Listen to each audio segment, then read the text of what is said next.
जय श्री राम मित्रों, हैप्पी श्री कृष्ण जन्माष्टमी। मैं आज आप सबको जन्माष्टमी के दिन लगने वाले पूजा सामग्री और पूजा विधि के बारे में बताने वाला हूँ। इस बार कृष्ण जन्माष्टमी 18 अगस्त को मनाई जाएगी, क्योंकि अष्टमी तिथि 18 अगस्त को शाम 9:20 से प्रारंभ होगी और 19 अगस्त को रात 10:59 पर समाप्त होगी। निश्चित पूजा 18 अगस्त की रात 12:03 से लेकर 12:47 तक रहेगी। निश्चित पूजा की कुल अवधि 44 मिनट की होगी।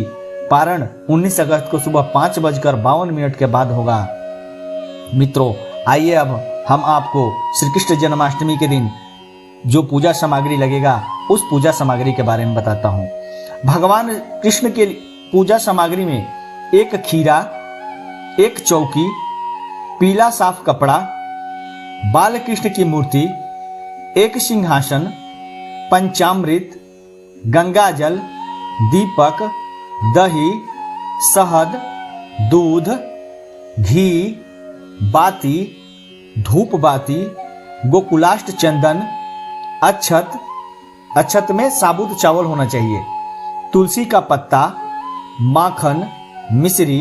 भोग सामग्री में आप जो मर्जी ले सकते हैं, आप अपनी मर्जी से भोग सामग्री में ले सकते हैं। बाल गोपाल की श्रृंगार के लिए सामग्री।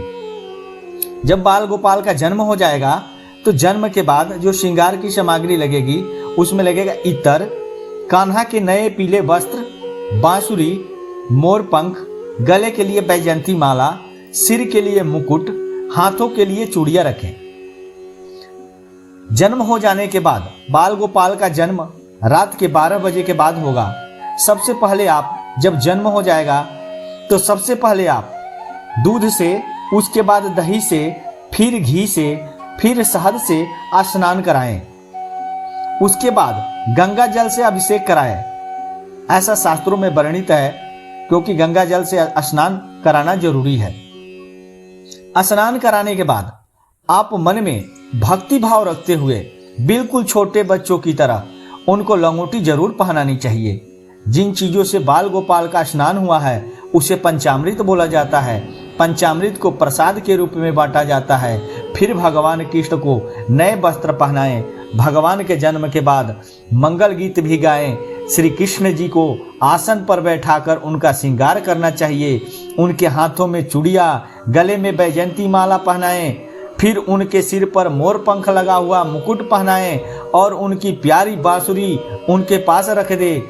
अब उनको चंदन और अक्षत लगाएं और धूप दीप से पूजा करनी चाहिए। फिर माखन मिश्री के साथ अन्य भोग की सामग्री अर्पण करें। ध्यान रहे, भोग में तुलसी का पत्ता जरूरी होना चाहिए।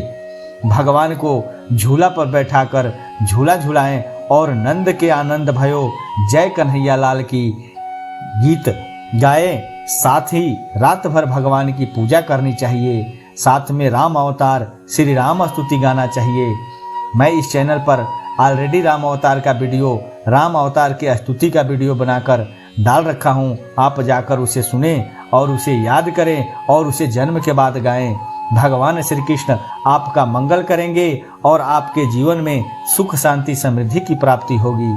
मित्रों, यह जानकारी आपको कैसी लगी? अगर यह जानकारी आपको अच्छी लगी हो तो प्लीज़ चैनल को सब्सक्राइब करके एक लाइक जरूर कर देना। इससे हमें मोटिवेशन मिलती है। और मित्रों, बेल आइकन को दबाना ना भूलना, क्योंकि मैं इस चैनल पर ऑलरेडी देवी देवताओं की पूजा विधि, मंत्र, व्रत त्योहार के बारे में मैंने बहुत सारे वीडियो डाल रखा हूँ। आप जाकर उसे देखना और उसका लाभ प्राप्त करना, मुझे खुशी मिलेगी। तब तक के लिए इतना ही।